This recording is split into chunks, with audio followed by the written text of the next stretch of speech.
Hello friends, today we'll be talking about SAT vocabulary, SAT's vocabulary, and the main thing that we need to work on in SAT vocabulary is the word in context. We are all ready to appear for our SAT exams, so we should be fully prepared before we appear for the exams. So let's start the session. What is a context? First thing that we should understand is that every word in vocabulary has multiple meanings. Every word will mean differently when used in a different context or when used in a different situation. At that time, the meaning changes. So just by memorizing the dictionary meanings of a particular word will not work in SAT. In SAT, we will have to focus on what that word means in that particular context. And con means, if you divide the context into two parts, you can see con means with or together, and text means a reading material. So whatever goes with the reading material is the context, and based on the context, the meaning of a particular word changes. Why we are focusing so much on word is because in SATs, there are questions based in words in context. Out of 52 questions in reading, you will be getting 18 questions. From reading and writing, you will be getting 18 questions based on words in context. 10 questions from reading test and 8 from writing and language test. So if we are able to understand the meaning of a particular word in the context, then for sure we'll be scoring 18 points in all these questions. So let's see how we can work on the vocabulary. Now, based on the vocabulary, when a question is asked, it is also called as contextual questions. So which is finding the context, or based on the context, what is the meaning of that particular word or sentence in the passage, right?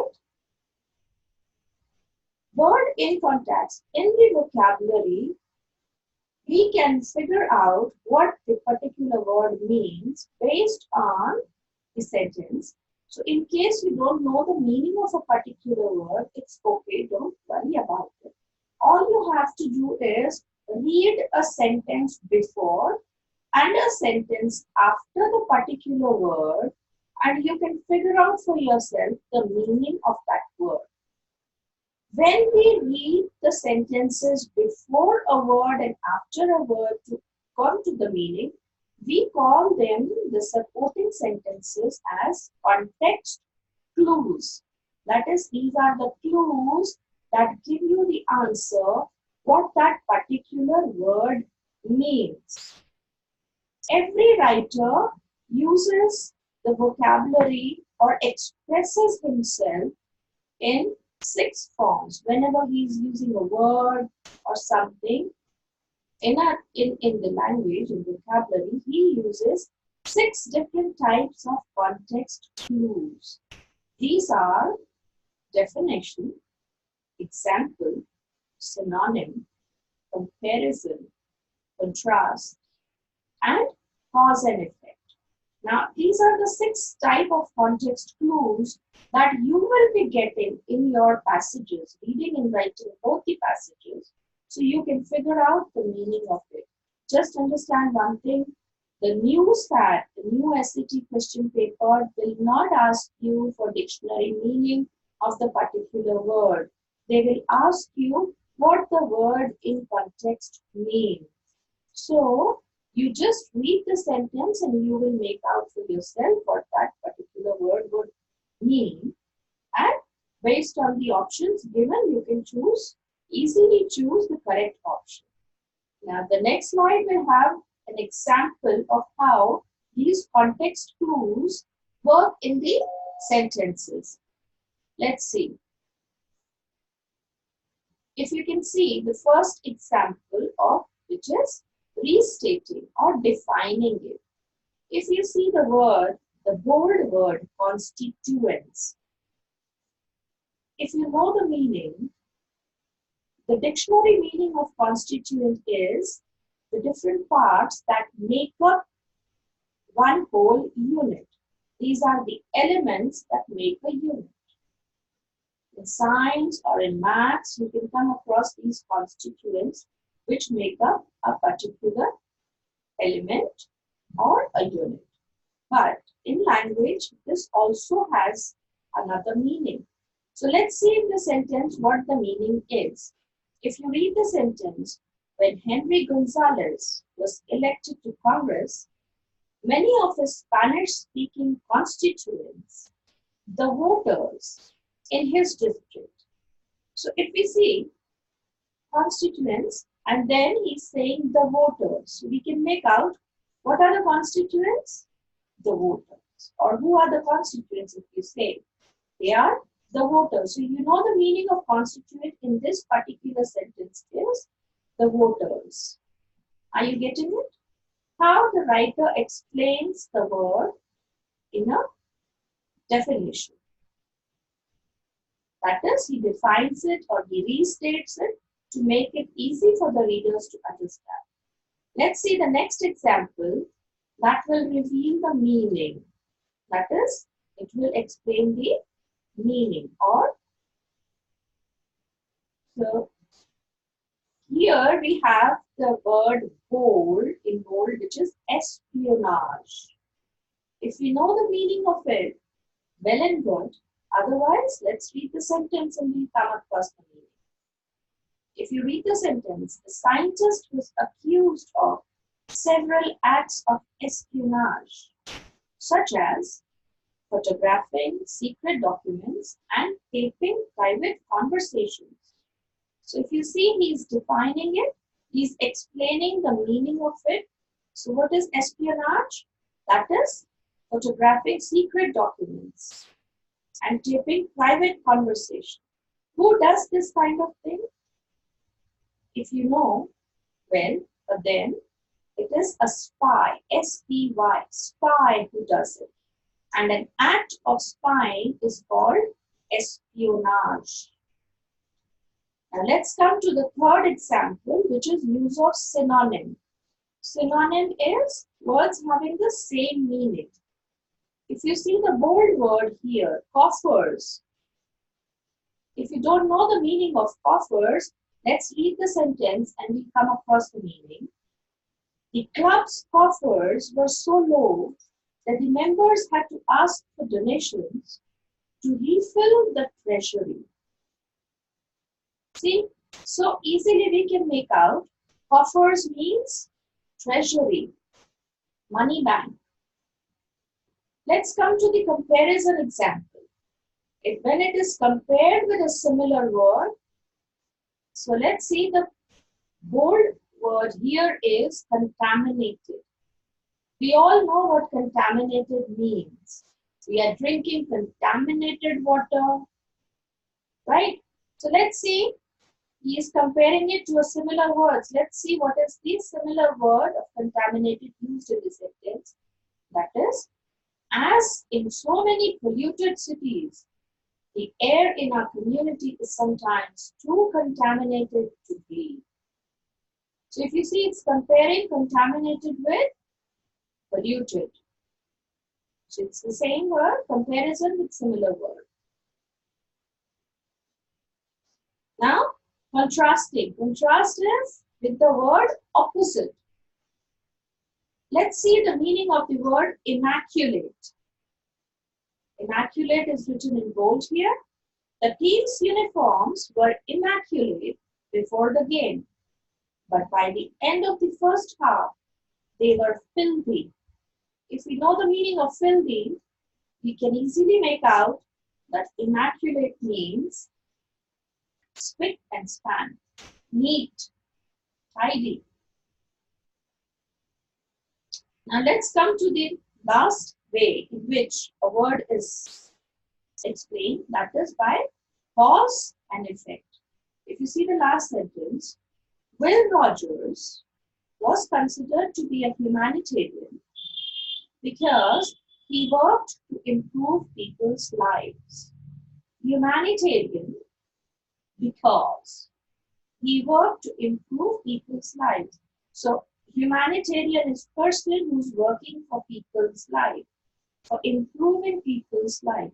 So this is the cause and effect way. This is how we can make out the meaning of a word by the cause and effect sentence.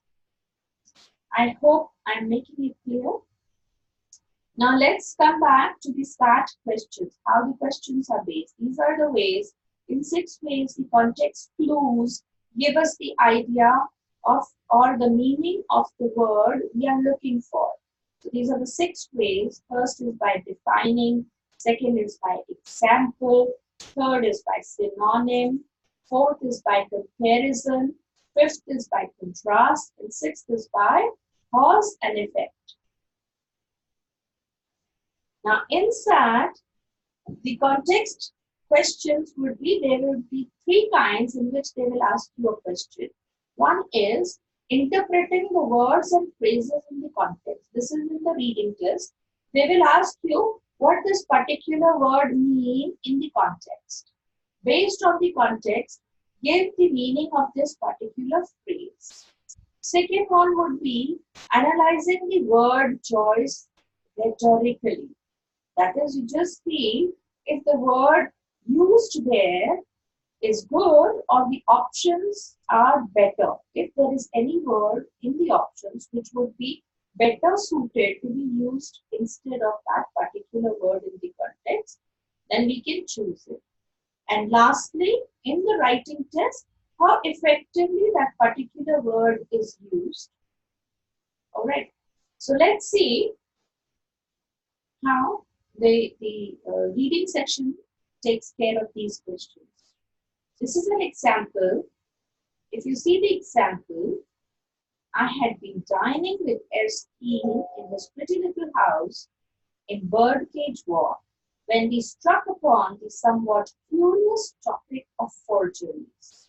Since curious is bold and the question is also asked as used in line 2, curious most nearly mean these options. Now, whenever you come to the options like these, firstly, you just go to the, if you know the word and if you can make out the meaning, you just go to the meaning and see which words are closest to dictionary meaning to that particular word.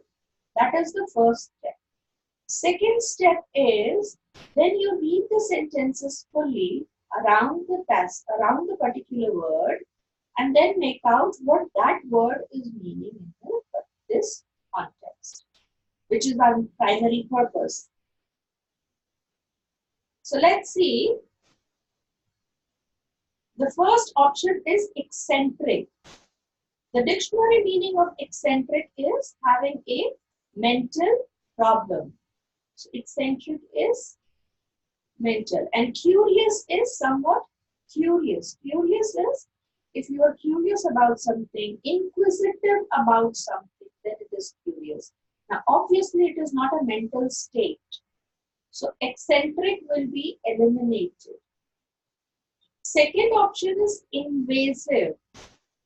Invasive is generally used in medical terms like an invasive surgery or invasive operation.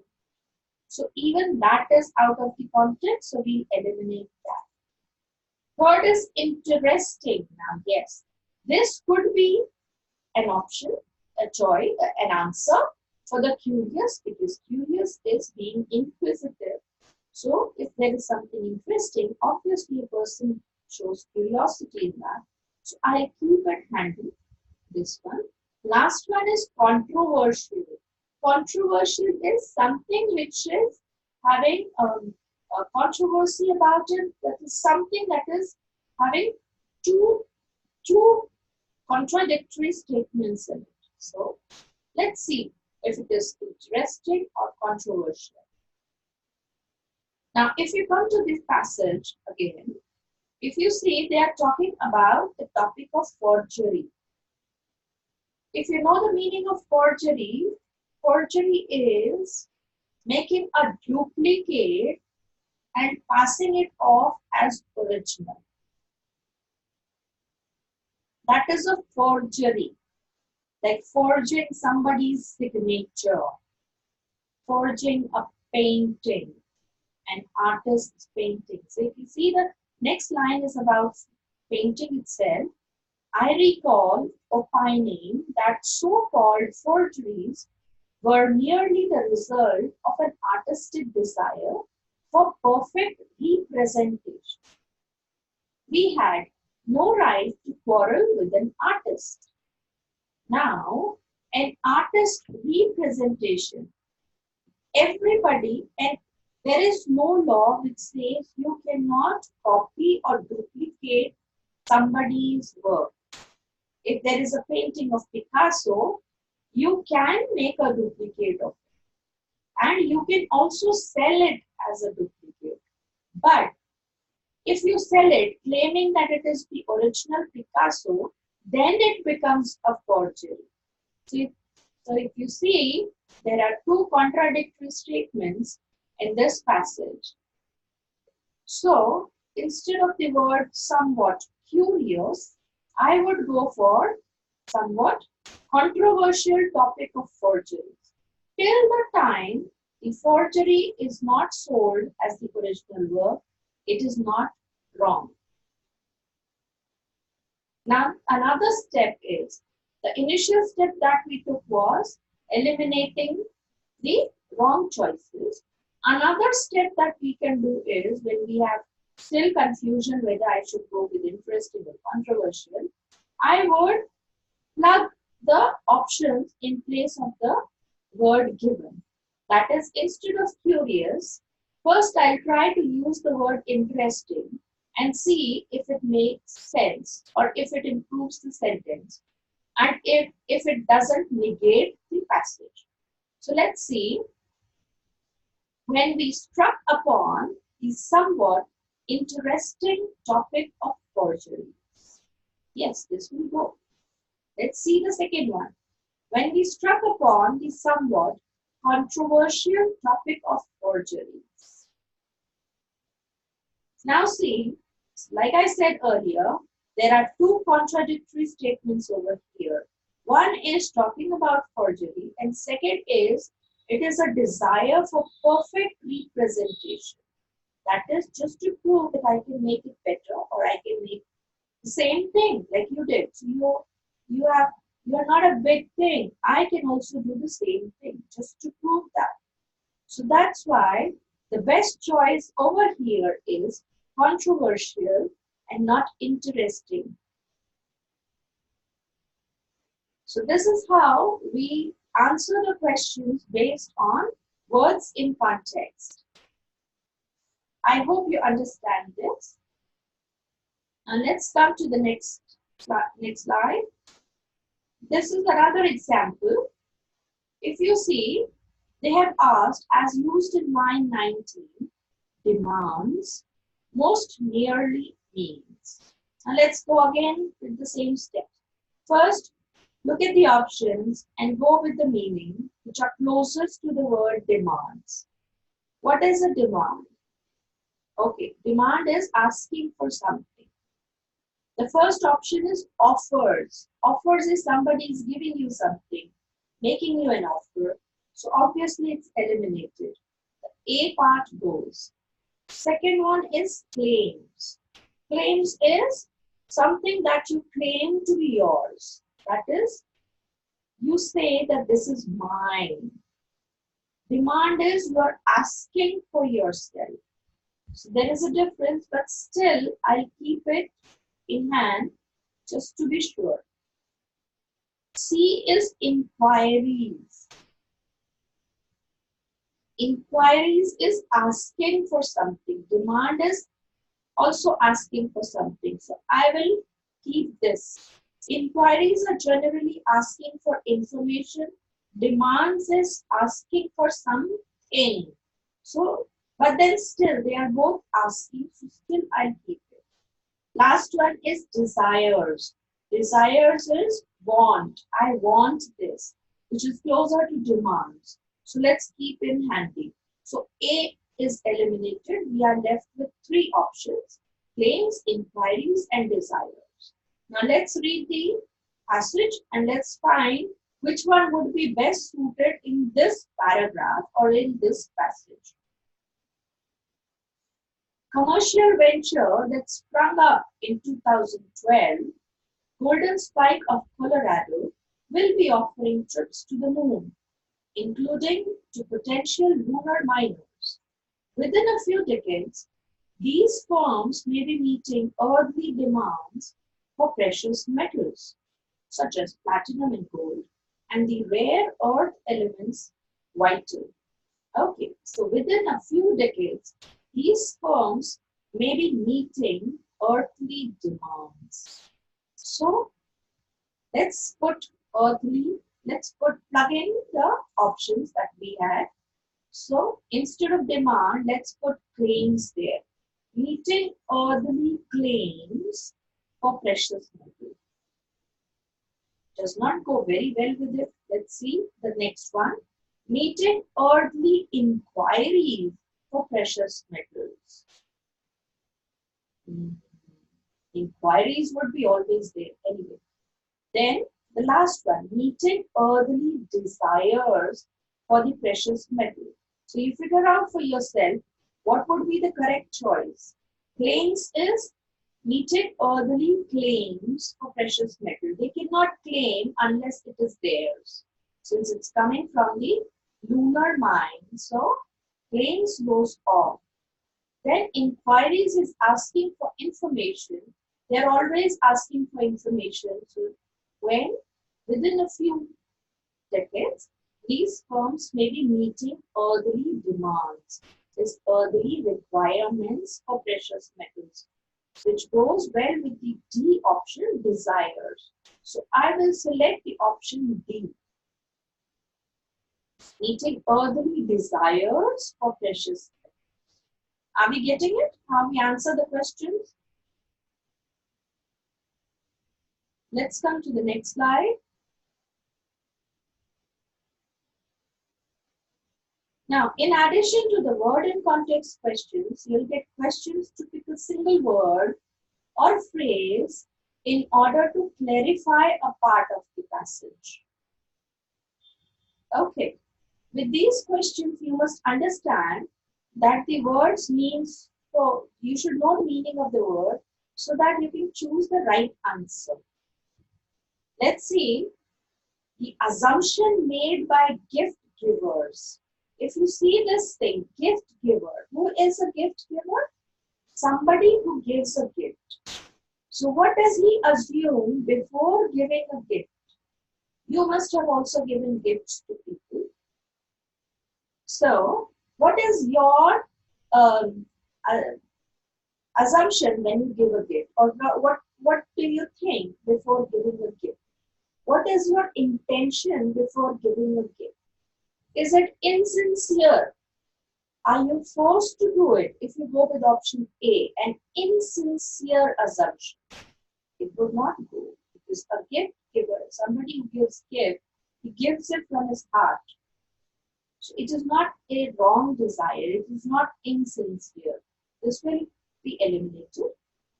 Then B is unreasonable. Obviously, nobody would go for an unreasonable desire to give a gift. Then we have C, which is incorrect. So if you see, even the options that they are giving is, they are making it easy for you to eliminate the thing. Now, anybody who gives a gift, he does not have a wrong desire or bad intention in giving the gift. So all these insincere, incorrect, unreasonable will be eliminated automatically. And the D option would be selected, which is substantiated, which is what every gift giver desires. That when he gives a gift, it is reciprocated in a sense. Are we getting it? So we'll go with the option D as the correct answer. Now these are the tips for it. Tip 1 is plug it in. Whenever you are having confusion which word to use, then you put the words in the option instead of that particular word and read the sentence just to figure out if they would look better or not. It's just like you try on your new clothes or something to see if it is looking good or not. Same way, plugging it in is instead of that particular word, you put in the options given there and try to see if they are making a good sense. One tip. And second is, still, if the plugin in doesn't work, you can ask, what is the phrase doing? You can ask yourself the question, what is it doing? What do they want to express? And when you get the answer, like the phrase is doing this, then automatically you will come to the choice. So these are a couple of tips that are there for reading words in context, for solving word in context questions. Now, same way as in reading, we have vocab questions in writing also. Out of 42, there are 44, sorry. Out of 44 questions inside writing, we have 8 questions based on vocabulary. We call them precision questions because they are based in the passage and we need to find the precise or the accurate option for it. So let's see an example of it. If you see this word, austere, and if you see these meanings, these words over here, the choice is given. So if you read this word, this strategy for the past 80 years, this approach increases sales, but it also stands in austere contrast to a time when goods were produced to be durable. So let's see if we go with, let's see if plugin works. If we go with no change as it is, the word is used there. Let's put in the word egregious. So, but it also stands in egregious contrast to a time. Now, egregious is the actual meaning of egregious is outstandingly bad or shocking. So, if you go with it, like a shocking contrast to a time when goods were produced, okay, I could just keep it on the side, maybe. Let's see the second one, unmitigated. Now, unmitigated, the meaning of unmitigated is absolute, complete. So let's see, but it also stands in unmitigated contrast to a time. So if we go with the meaning, it also stands in absolute contrast to a time. Yes, we can go with it. But let's go with the third option, stark, which means bare. Like stark is there, nothing but stark. Stark without any decorations. That is stark, bare. So, and which is also the meaning of austere. Austere is, you must have heard the word, the austerity drive, which means no frills drive. So, austere is no frills, without any fancy schmancy around it. So, that is austere, and which is closer to the word stark, which is bare, which is without any decoration. So, coincidentally, the answer would be D, in stark contrast to a time when goods were produced to be durable. So, this is a precision question example which we do in writing. Now, how to make it the effective use of language is when reading and writing. Now, in writing and language test, it is not only answering the multiple choice questions, you are also asked to write about a topic, an argument, give your opinion about the argument, or scene. So whenever you have to go for such questions, make sure that the words you're using are one, concise. That is, they are the correct way of conveying the idea without changing the meaning. Second is precise. Precise is accurate meaning of the word. Alright. Now same meaning and accurate meaning of the word so that the passage does not changes its flavor. Then you need to maintain a style or a tone whenever you're writing or whenever you're expressing something. Then the style and tone of the overall passage should be maintained. So whatever is given, it should be maintained. You should not go with your slang words that you use nowadays, but whatever is the passage, try to get into that style. And lastly is combining sentences. Don't go with small sentences, but correct. Like you can combine two two simpler sentences into one compound sentence so that it becomes emphatic and it becomes um, um,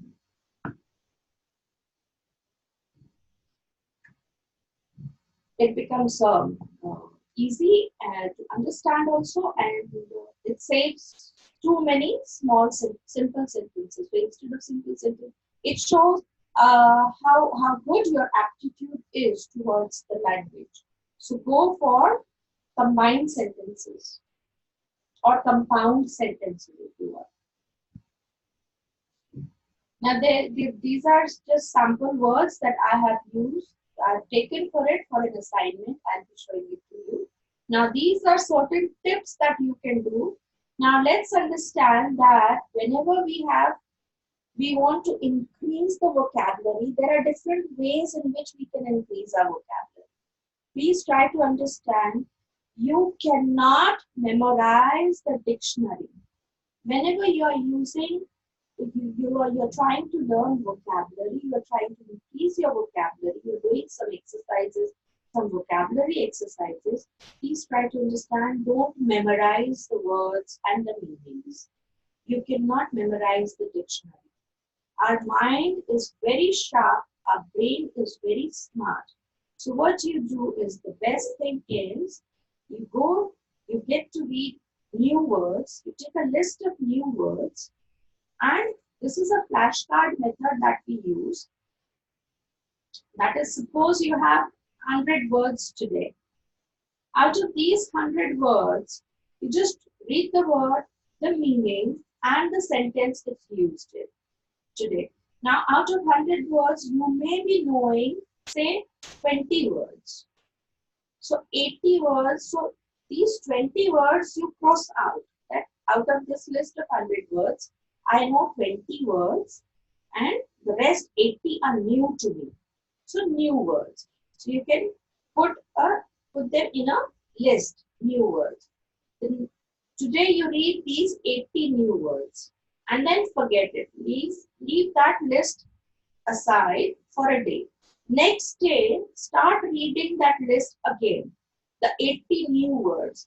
You will see that you will recall out of the 80 new words, maybe 20 or 30 words, you are able to recall the meaning of it and also the sentences in which it is used. Please be sure that don't memorize the words.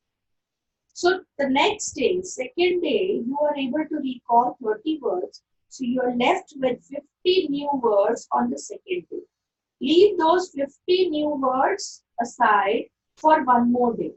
Third day, when you read it, you will see that out of the 50 new words, you are able to recall 30 or 40 again, because this was your third reading. And on the fourth day, you will see that you have almost recalled all the 100 words.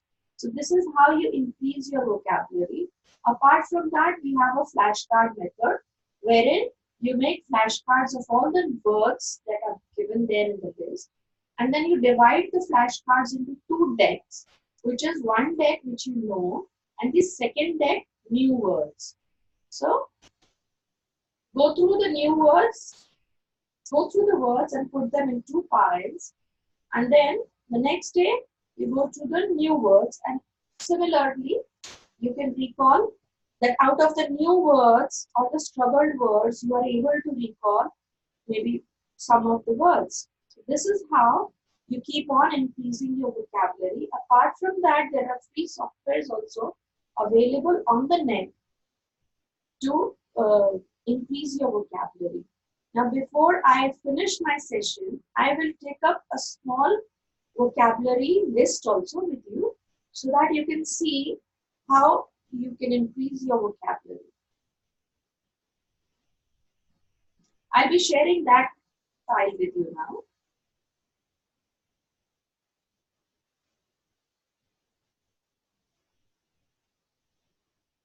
Now, this is the file. These are the 10 new words. So if you see these 10 words, tomb, treacherous, vanished, anticipating, appeased, dispute, sat, obscure, chattering, and giggle. Out of these 10 words, I'm sure you would be knowing some, but then some would be new. So let's see if we can make out the meaning of the new words.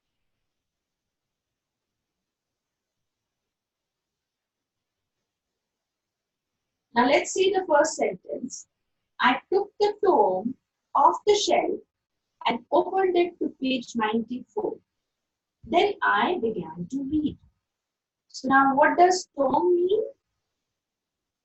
When you are opening it to a page, obviously it is a book. It is not food, it is not bad dream, it's not a cigarette. Let's come to the second one. Hurricanes and tornadoes are treacherous. Only a very foolish person would go out during that kind of weather. So if you see, what does treacherous mean? Excited, dangerous, delirious, or safe. This sentence clearly mentions only a foolish person would go. So it would be, the answer would be dangerous. So treacherous is dangerous. Now the third one, many ships have vanished during hurricanes. No survivors from the lost ship have ever been found. So do you think vanished has anything to do with the word lost? Let's see the options. Arrived, obviously it's not. It hasn't arrived. Departed, it has already left. Returned, no. So the answer is disappeared.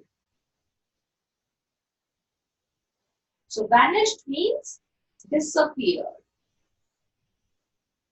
Fourth one, by anticipating the robber's next move, the police were able to arrive at the bank before the next day, the next robbery happened. Now the robber is in jail. So what does anticipating mean? Look at the options. It's A, thinking ahead, expecting. Pretty simple, right? Fifth one, I'm really hungry. That apple didn't appease my hunger. I want a sandwich now. So what does appease mean? Let's see the options. Frustrate, increase, satisfied, confuse. So he's hungry. Even the apple didn't appease my hunger. So appease is, the meaning of appease is satisfy. The sixth one, the dispute about marijuana in California will probably never be resolved. So what is a dispute? Theory, argument, an agreement, or a type of medicine. Medicine, it is definitely not. Correct answer is argument, dispute, or debate, or disagreement.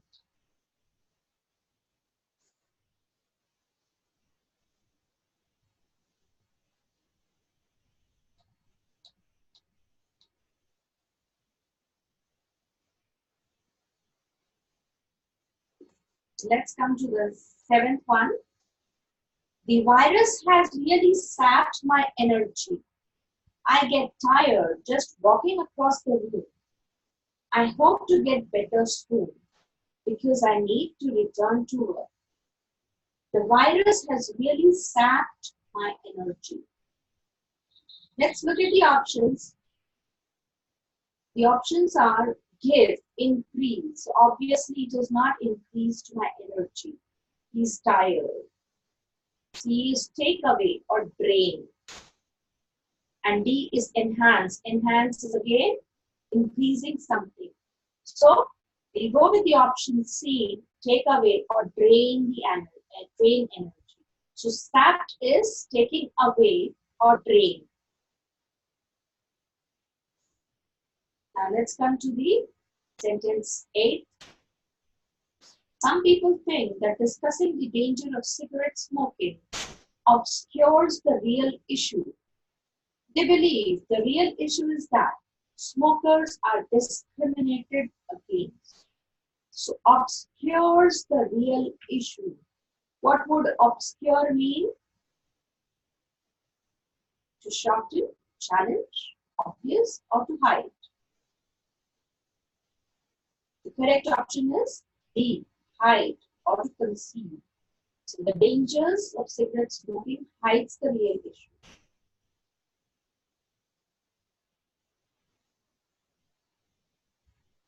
Statement 9. Students, please stop chattering and listen to me. Class has begun. So chattering means? Yes, the answer is B, talking. And the last one. The little girls began to giggle when they saw the boys walk by. When the boys heard the giggling, they pretended not to notice.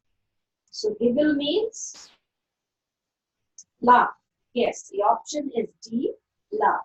Now you've seen out of these 10 words, you know the meaning of all. Tome is a book. Treacherous is dangerous. Vanished is disappear. Anticipating is expecting. Appeased is satisfied. Dispute is disagreement. Sapped is drain. Obscure is hide. Chattering is talking. And giggle is laugh. So this is how to increase your vocabulary. So we'll be giving you some more exercises to work on. And in case you have any doubts, you can please call us and refer back. Let's wind up today's session. So today we have learned vocabulary in context or word in context questions in SAT exams. Thank you.